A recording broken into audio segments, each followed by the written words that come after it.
Como anda a situação de drivers no mundo Linux em pleno 2023? É difícil de instalar? Como que esse mercado funciona, ou até mesmo o que são os drivers exatamente? O assunto do GeoLinux Responde de hoje é inspirado pela pergunta do membro do canal GeoLinux, Diego Martins, que comentou o seguinte: como fugir ou contornar a dificuldade que é instalar e às vezes até mesmo encontrar os drivers corretos? Um dos motivos de eu ter voltado para o Windows é porque o meu áudio não funcionava e eu precisava dele para fazer reuniões. E nesse mesmo comentário, o outro membro do canal, Vandoir, deu uma engrossada nesse caldo dizendo: boa pergunta, a ausência de drivers no Linux sempre foi um pé no saco para mim. Ainda bem que hoje é mais difícil de acontecer, mas uns 10 anos atrás, vixe. Por causa dessas dúvidas, hoje a gente vai abordar vários assuntos importantes e interessantes, como o projeto FWPD, o GPU Open, o Open Firmware, gestão de drivers em geral, o Mesa, o Open Printing e por aí vai. Mas antes disso, eu quero agradecer a todos os membros que mandaram perguntas nesse mês.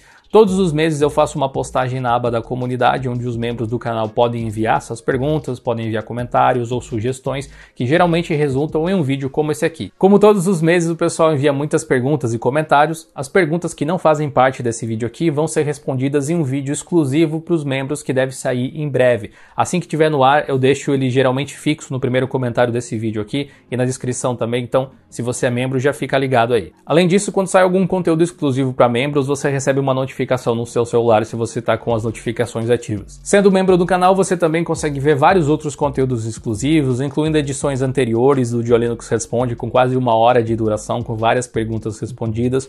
E também tem vários outros cursos que nós preparamos para vocês acessarem sendo membros do canal. A sua ajuda é muito bem-vinda e você tem acesso a vários benefícios legais, tem acesso ao nosso servidor do Discord secreto para os membros. Enfim, clica ali embaixo em Seja Membro, confere a apresentação e vem fazer parte aqui da comunidade Pinguim oficial do canal. E quem sabe a sua pergunta também pode aparecer no próximo episódio do próximo mês do GeoLinux Responde.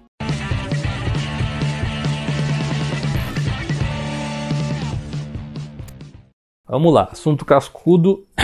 Muito bem. O assunto de drivers no Linux é amplo, antigo e complexo, por isso é bom a gente começar pelo começo. Afinal, nem todo mundo que está assistindo tem esse conhecimento de base ainda, e a gente pode aprender sempre juntos. Um driver pode ser encarado como um software que permite que o seu sistema operacional se comunique com o hardware conectado ao computador no qual ele está rodando, quase como um manual de instruções, entre aspas, sobre como utilizar um determinado dispositivo. E dispositivos e hardware, como vocês devem imaginar, existem aos montes, o que poderia ser realmente problemático para os desenvolvedores na hora de criar ali algum software que pudesse trabalhar perfeitamente com o seu computador. Imagina só uma placa de som, uma placa de rede. Existem diversos modelos diferentes no mercado, que apesar de terem objetivos em comum, de certa forma, podem ser tecnicamente construídas de formas completamente diferentes. Se não fossem os drivers para criar uma interface amigável e de alguma forma padronizada para os desenvolvedores conseguirem criar os aplicativos que consigam tirar proveito deles, cada software precisaria ser escrito para um hardware especificamente. Já pensou? Imagina um app no estilo de player de música que só funciona com uma placa de som especificamente. Você não iria poder comprar qualquer placa-mãe ou qualquer placa de som, a não ser aquela que funciona com determinado software. Ou até o contrário, não iria poder usar qualquer software com o seu equipamento. Cada equipamento ia ter um software específico para ele. A ideia de plug and play que se tem hoje em dia, de tudo que você conecta no seu computador funcionar sem você fazer configurações extras, não é tão antiga quanto pode parecer. Ainda da primeira década ali dos anos 2000, era bem mais comum você ter que instalar algum driver de qualquer coisa que você comprasse para poder utilizar o seu computador, especialmente no Windows. No Linux, dependendo do dispositivo, o driver nem existia. O mercado de hardware e de drivers, felizmente, passou por diversas alterações ao longo do tempo, a ponto de hoje em dia, nem no Windows, nem no Linux, você precisa instalar muitos drivers no seu computador manualmente. O sistema operacional reconhece os equipamentos conectados nele e dá um jeito de fazer o hardware funcionar. Claro que dependendo do hardware, ainda pode ser necessário algum tipo de intervenção manual em alguns casos, né? Placas de vídeo podem ser assim hoje em dia, ou sei lá, aquele componente bizarro que você importou da China, ou aquele produto que o fabricante limitou o funcionamento de forma proposital para que você instale um software que requer login para fazer as coisas funcionarem direito. Eu tô falando com vocês, Razer. Drivers, como qualquer outro tipo de software, podem ter o seu código aberto ou fechado. Não existe nenhuma preferência do mercado particular em relação a isso. Os dois métodos têm vantagens e desvantagens. A principal desvantagem do código ser aberto está provavelmente relacionada ao fato do seu software ser um grande diferencial do seu produto para a concorrência.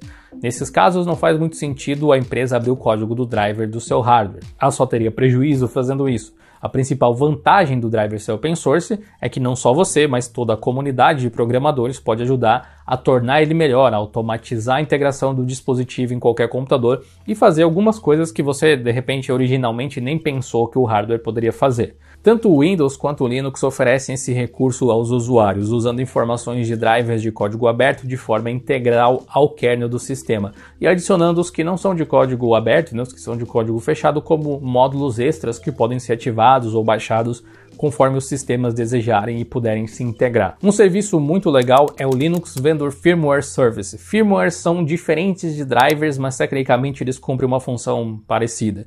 Eles são softwares geralmente integrados ao hardware diretamente, que não dependem do sistema operacional do computador para funcionar, mas que operam juntamente com ele de alguma forma. Por exemplo, eu tenho um Unifying Receiver da Logitech aqui para o meu mouse. Esse pequeno hardware tem um firmware nele mesmo que controla o seu funcionamento. Não depende de um driver ser instalado no sistema operacional para funcionar, a não ser o próprio driver de USB talvez. O fato desse componente fazer parte do Linux Vendor Firmware Service me permite visualizar ele através de um aplicativo e até de aplicar updates nele se tiverem disponíveis. Como você pode ver no próprio site do LVFS, várias grandes empresas fazem parte disso. Esse é um dos motivos que fazem com que o Linux não tenha problema algum em reconhecer grande parte dos dispositivos que você conectar num sistema operacional desses. Mas como eu disse, dispositivos são muitos e drivers de vídeo em especial talvez sejam alguns dos mais famosos geradores de problemas.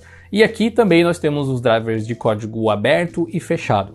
Intel, AMD e Nvidia têm drivers de código aberto para Linux em níveis diferentes. Até onde eu saiba, os drivers da Intel são completamente open source e por isso eles são integrados ao kernel. E por esse motivo que ao instalar um Linux em qualquer computador com chip Intel, você não precisa instalar nenhum driver de vídeo e o sistema vai funcionar normalmente sem problemas com ótima performance. Com a AMD acontece algo parecido, o driver de uso não profissional é completamente open source também, e se você tem uma GPU da AMD, provavelmente você vai conseguir utilizar no Linux sem problema.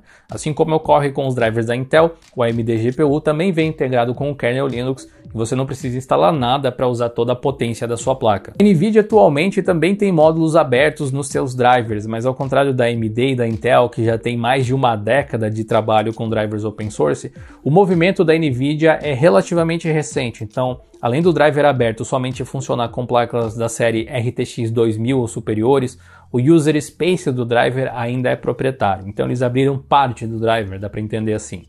Para usar placas da Nvidia no Linux mais antigas do que essa série, somente driver proprietário. E para as realmente antigas da linha lá da GTX 700 para trás, existe um projeto open source chamado Nouveau, que oferece drivers de código aberto com uma performance aceitável, mas somente nessas linhas bem antigas. Apesar dessas possibilidades todas, a forma com que sistemas operacionais baseados em Linux manejam esses drivers pode ser diferente. Ainda que todas as distros utilizem o kernel Linux, a versão do kernel e a versão do Mesa, que é outro software importante, pode ditar como determinado hardware gráfico vai funcionar.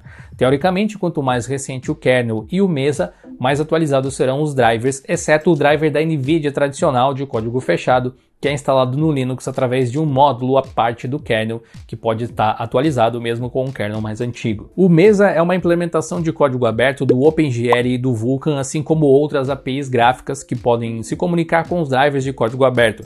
Em geral, um Mesa atualizado significa correções de bugs e eventualmente mais FPS aí nos jogos, por exemplo. Como eu disse, cada distro trata isso de uma forma diferente e é bom você consultar a documentação do sistema, mas eu posso dar o exemplo do Pop! OS, que é o sistema que eu uso no meu PC há praticamente 3 anos. O Pop é baseado no Ubuntu, porém ele lida com esses assuntos de kernel, de drivers de forma bem diferente do que o Ubuntu faz. O Pop é semi-rolling release, se é que se pode dizer, nesse sentido pelo menos. O kernel Linux dele está sempre muito próximo da última versão. Para você ter uma ideia, no momento que eu fazia o roteiro desse vídeo, o Linux está na versão 6.3 e o kernel do Pop 2204 é o 6.2. O Mesa também está sempre bem atualizado, eu tenho uma versão minor abaixo da mais recente possível, geralmente. Que é aquela coisa, né? Não usar a última versão de todas porque ainda pode ter bugs não detectados e fica uma versãozinha atrás. Claro que como eu uso NVIDIA como placa de vídeo, uma RTX 2060 especificamente, eu não uso o Mesa tão diretamente. As implementações de OpenGL e Vulkan vêm com o driver da NVIDIA. E o POP sempre dá acesso aos mais recentes. Inclusive eu venho utilizando há um bom tempo já a variante com módulos open source da NVIDIA do meu Pop! OS sem problemas. Isso até me permitiu utilizar o Wayland nele sem muito apavoro. No Pop! OS, para instalar algum driver, basta ir até a loja de aplicativos e os drivers necessários para uma boa experiência vão estar lá listados na aba de instalados, atualmente pelo menos, abaixo ali da seção drivers justamente. Instalar um driver é uma questão de clicar ali só, e é isso. Se eu estivesse utilizando o Intel ou AMD como placa de vídeo, essas opções nem apareceriam porque não seria necessário instalar nada, os drivers já estariam no próprio kernel. E apesar dos locais onde você clica serem diferentes, essa lógica se aplica para praticamente todas as distribuições Linux de desktop. Em outros sistemas é interessante ver como a distro lida com drivers, mas de forma geral costuma ser tranquilo e resolvido na base dos cliques, especialmente em sistemas voltados aí para uso domésticos, em laptops, enfim, focados em usuários de todos os níveis técnicos. Apesar de ser um pouco diferente essa lógica de drivers da NVIDIA, você ainda precisar instalar alguma coisa, e os da AMD e da Intel você não precisar, se aplica a todas as distribuições. Repare que distros como Ubuntu, especialmente a versão LTS, acabam trazendo versões mais antigas do kernel Linux e do Mesa também por questão de estabilidade, enquanto os drivers da NVIDIA costumam estar em versões mais recentes por serem um módulo. Isso não quer dizer que você vai ter uma performance ruim ao usar o Ubuntu LTS ou o Linux Mint, que seja, por utilizar ali a mesma base, né, para jogar, por exemplo, com a sua placa da AMD ou da Intel. Mas pode ser que seja um pouco menos performático do que um sistema que use a versão mais nova desses componentes. Mas isso é um grande pode ser, porque vários testes de benchmarks que nós temos lá no geolinux.com.br/benchmarks com várias distros diferentes mostram que a diferença não é tão absurda quanto se possa imaginar, depende aí de vários outros fatores também. Mas é inegável também que a Valve escolheu o Arch Linux como base do SteamOS para o Steam Deck por conseguir justamente acesso a esses pacotes com maior velocidade, se assim eles desejarem. Mesmo que no sistema em si, eles não necessariamente tragam as últimas versões do kernel e do Mesa imediatamente. O kernel base do SteamOS, inclusive, é o 5. alguma coisa. Porém, drivers de vídeo são apenas uma parte dessa história. Existem outros dispositivos que podem necessitar de softwares assim para funcionarem de forma apropriada. Felizmente eu nunca tive nenhum problema com um componente popular no Linux, mas já aconteceu de eu plugar um joystick genérico e ele não funcionar certinho, ou falta de algum software de configuração de algum periférico, sabe, muito específico. Quando isso acontece, geralmente quer dizer que isso também aconteceria no Windows também, não sendo exclusividade do Linux. Não necessariamente, mas aquele controle genérico que não funcionava no Linux, não funcionava no Windows também. A diferença é que o fabricante tinha uma versão do seu driver para eu instalar no meu Windows, enquanto no Linux nem sequer existia essa possibilidade. Antes de eu te falar sobre o que a gente pode fazer nesses casos, vamos abordar um outro assunto que gera problema e que precisa ser contextualizado antes. E é o hardware que eu mais odeio nessa vida. Impressoras. As de papel, não as 3D. As 3D eu gosto. Impressoras também existem aos montes e ao longo da história vários modelos foram fabricados. Ainda assim, acho que nenhuma marca se destacou tanto quanto as da HP e as da Epson. Mas nesse caso, felizmente o mercado como um todo, incluindo a própria Apple, agiu para deixar esse processo melhor. Inclusive dizem por aí que é mais fácil você usar uma impressora no Linux e no macOS do que no Windows. Motivo disso são alguns projetos de código aberto, o Open Printing, o CUPS e o IPP. A gente já tem um vídeo sobre o CUPS aqui no canal para quem quiser se aprofundar mais nesse assunto especificamente também. A questão é que esses projetos que já têm décadas de existência conseguiram algo incrível, eles criaram protocolos para as impressoras funcionarem sem drivers nos sistemas. Então, basicamente, qualquer impressora funciona no Linux e no Mac por causa do CUPS, por exemplo. O CUPS é um projeto open source que a Apple gerencia, no caso. Geralmente, as distros Linux são capazes de buscar drivers para as impressoras, assim como fazem com drivers de vídeo, quando necessário. Quer dizer que absolutamente todas as impressoras vão funcionar? Não, mas provavelmente se a sua impressora permite impressão via rede, as chances são grandes de você conseguir utilizar sem problemas e sem precisar buscar por drivers você mesmo. E claro, você pode se perguntar, e se um dispositivo que eu tenho não funcionar? O que eu posso fazer nesses casos? Em mais de 10 anos utilizando o Linux, eu posso contar nos dedos aí a quantidade de hardware que não funcionou para mim. É uma coisa boa. Francamente, eu tenho até dificuldade de lembrar quais foram os hardwares que não funcionaram. O último que me vem à memória, assim, foi uma placa de captura da Elgato, especificamente. Quando você plugar algo no seu computador com Linux e ele não funcionar corretamente, a primeira coisa que você pode fazer é verificar a compatibilidade com o próprio desenvolvedor do produto. Pode ser que de fato exista algum software que possa ser instalado para melhorar a sua experiência com ele no Linux, que não venha integrado aí com a sua distro, ou pode ter alguma informação extra, de repente dizendo se tem ou se não tem compatibilidade ou algo assim. Por exemplo, eu tenho um teclado da Wooting, que eu uso para jogar, inclusive até hoje, que tem todo um software para estender as funcionalidades dele e permitir certas configurações. É um software que precisa ser baixado diretamente lá do site do fabricante e tem versão para Linux. Mas também vale lembrar que no mundo Linux o fabricante não dá suporte oficial, não quer dizer que não realmente funcione. Então fazer uma pesquisa na internet não faz mal para saber se alguma outra pessoa está utilizando esse dispositivo com Linux e qual a experiência dela com um determinado produto. O nosso fórum, o GeoLinux Plus, é um ótimo lugar para você pesquisar sobre isso e fazer perguntas relacionadas à tecnologia em geral, não somente Linux. Então não deixe de conhecer, o link vai estar aqui na descrição. Há mais ou menos 2 anos eu fiz esse vídeo mostrando um projeto chamado Linux Hardware, que tem dados sobre vários dispositivos diferentes e é mais uma fonte de consulta para você aí, caso você tenha dúvida se algum dispositivo funciona no sistema do Pinguim. Se você já tem um setup aí montado e ainda está em dúvida se vai testar ou não Linux, o negócio é testar, simplesmente para ver se tudo funciona. Distros como o Pop, que eu mencionei, mas praticamente todas as outras também, são feitas para você utilizar sem te cobrar nada, então testa, é de graça. No próprio repositório dos sistemas, você pode encontrar drivers para alguns hardwares que não vêm pré-instalados por padrão, como de algumas placas de rede. E no GitHub você também encontra vários projetos open source que dão suporte avançado a hardwares que teriam funcionalidades limitadas de outra forma. Vale uma pesquisa. Inclusive tem um driver da Razer para Linux que permite que você utilize os dispositivos dele sem problema, sem precisar fazer login nenhum. Ó que beleza. Nas suas compras futuras, você faz o que todo mundo que usa outros sistemas faz. Compra componentes compatíveis com o sistema que você quer utilizar. Quem usa Mac, compra hardware e software compatível com o Mac. Não adiantaria comprar algo que foi feito para o Windows e depois reclamar que não funciona no Mac. E assim é no Linux também. Outra coisa que é bom ficar ligado é quanto a hardwares defasados. Linux é famoso por manter o suporte para hardwares bem antigos por muito tempo, mas mesmo assim, certos componentes podem não ter mais suporte, simplesmente. Os fabricantes já deixaram de fazer os equipamentos, não existe ninguém dando manutenção no hardware e não é esperado também que ninguém esteja utilizando determinados produtos. No Linux, hardwares que são muito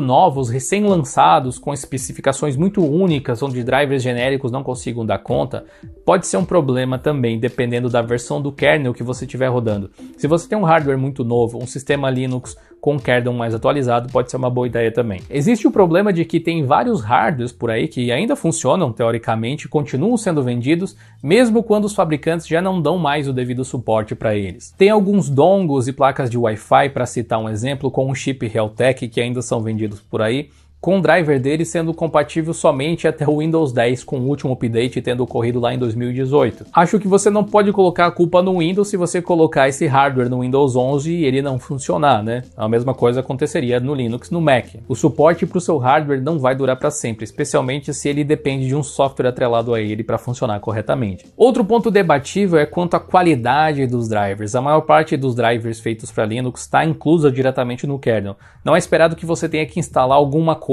ou que você tenha que sair procurando arquivos pela internet para utilizar algum sistema Linux. Em 99% dos casos, para chutar uma estatística qualquer aqui, é exatamente isso que acontece. Mas sempre tem aquele 1% vagabundo para frustrar alguém que queria colocar aquele hardware específico que foi pensado para o público Windows. E nesse caso não tem muito o que fazer, galera. A menos que a comunidade faça drivers de código aberto utilizando engenharia reversa, ou claro, o fabricante resolva dar suporte de fato, a coisa simplesmente não vai funcionar por falta de especificações técnicas. Não tem milagre, não dá para fazer as coisas funcionarem do nada. E olha que a comunidade de Linux é boa em fazer o que parece impossível se tornar realidade. Veja o caso aqui do Proton da Valve, que roda quase todos os games de Windows já, e o projeto Asahi Linux, que vem fazendo engenharia reversa no hardware da Apple para permitir a instalação de Linux nos novos Macs com ARM. Se você ainda não tinha visto esse projeto, clica aqui do lado para conferir eu instalando um Linux no MacBook Air M1. Fiquem bem e a gente se vê na próxima. Falou!